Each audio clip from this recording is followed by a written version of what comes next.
At this point, you ought to be very comfortable writing whatever, wherever, which is the very definition of the write, what, where condition. Now, your ability to convert this into a shell or anything meaningful will depend on code itself and on other vulnerabilities either directly related to the security flags in which the executable was compiled or related to the operating system. When I talk about depending on the code, I mean if you want to write to the GOT table, which I'll talk about in a second, you can only exploit it if the code calls a library function after the exploitable printf.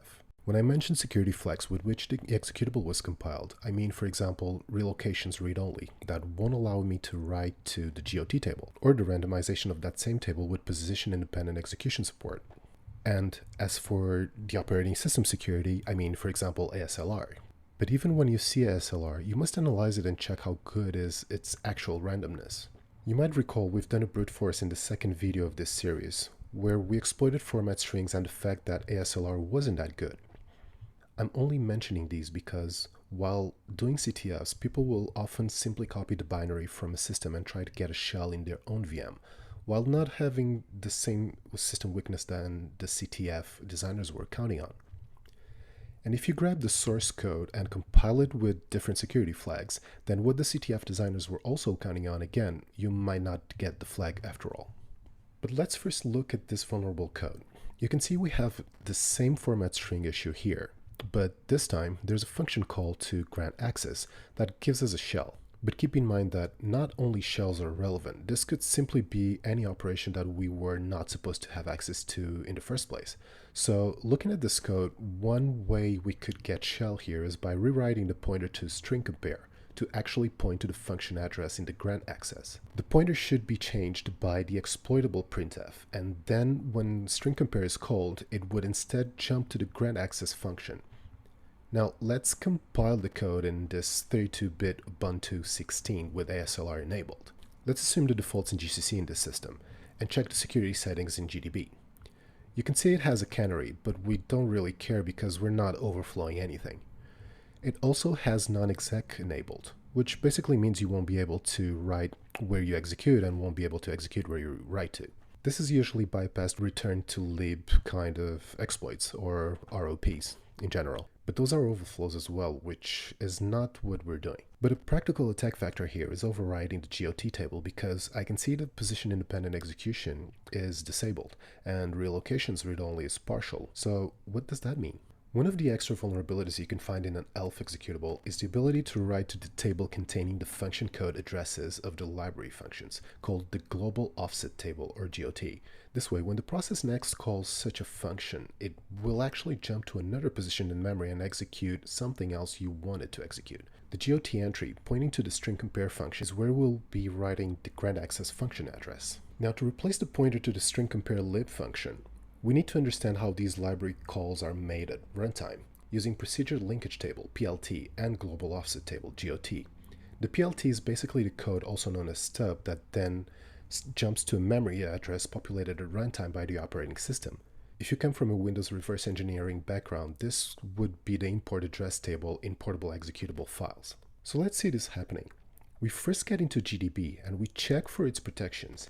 It has partial relocations read-only. What this means is that the GOT table, which is actually in a section called .got.plt, is writable. If you disassemble the main function, you look at where is string compare jumping to, the PLT, you see that there is another jump to a position pointed by this value.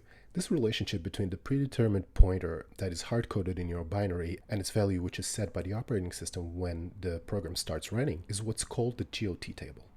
Now, to do this override, it's not only important for us to write to that memory position, but it's also important for it to be known. You can check that by looking at the position-independent execution here.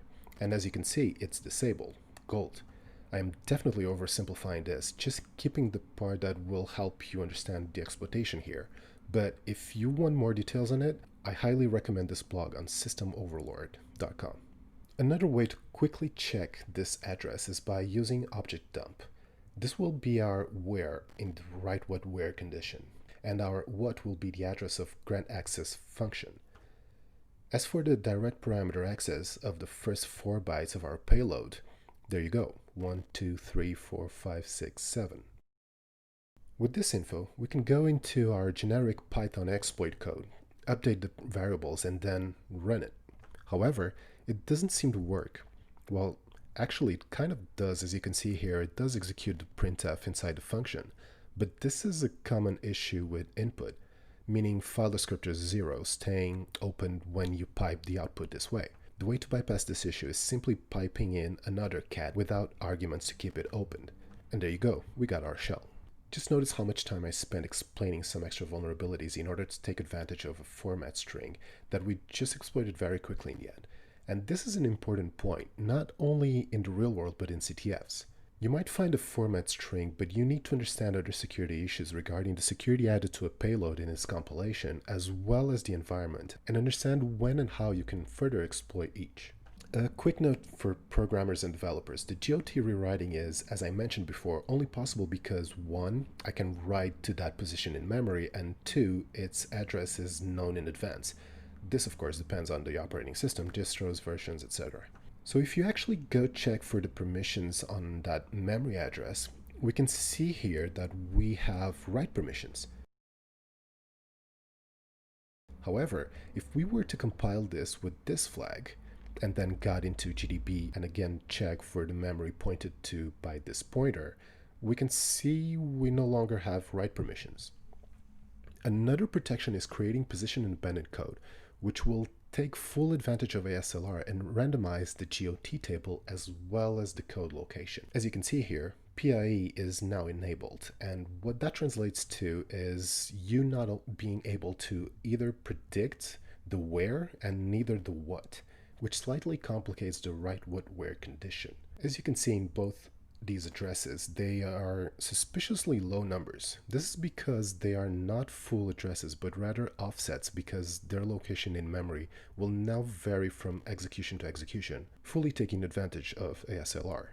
If you try to run the previous exploit, it just crashes. Still, because of potentially weak randomness from ASLR in some systems, it's better to use both, or if you have to choose one, choose relocations read-only. Keep in mind that these might slow down your application, which should only be felt in relatively big applications.